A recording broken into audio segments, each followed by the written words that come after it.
वाढ लवकर, मला जायचं आहे. कुठे चाललाय तुम्ही? दर्शनला भेटायला चाललंय. त्यांना कशाला भेटायला चाललाय? जमीन पण घेतल्यात, घर पण घेतल्यात, आता काय त्यांना भेटायला चाललाय? अगं कसं असते माहितीये काय, भावाभावाचं नातं कधी तुटत नाही. तुला माहितच आहे की राम आणि भरतची गोष्ट कशी आहे. जसं रामानं सगळं सोडलंय तसं आपण काय अपेक्षा ठेवायची त्या जमिनीची. राम भरतच्या गोष्टीत लहान भाऊ मोठ्या भावाला भेटायला गेला होता, मग तुम्ही का चाललाय? असू दे ग, येतो भेटून मी.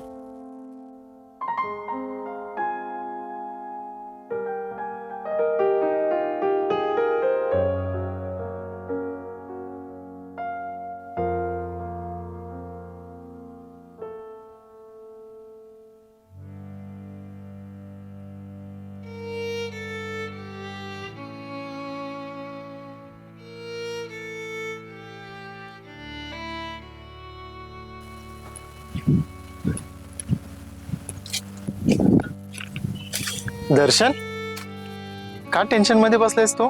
दादा तू इकडे कसं काय आलास? तुला काय आमची आठवण येत नाही म्हणून आलोय भेटायला तुला. तसं काही नाही रे दादा.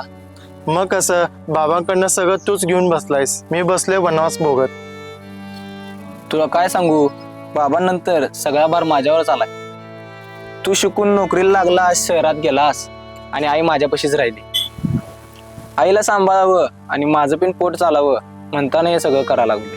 आणि तुला तर माहीतच आहे की आताच्या परिस्थितीत शेती करणं म्हणजे वाळवंटात पाणी शोधण्यासारखं झालंय.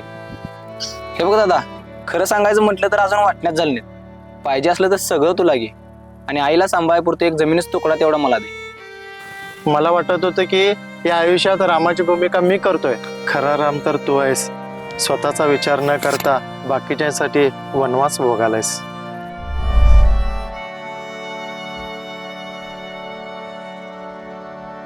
आमचा सांगण्याचा उद्देश एवढाच होता की भावाभावांच्या नात्यात कितीही तक्रारी झाल्या तरी एकदा एकत्र येऊन गैरसमज दूर केले पाहिजेत.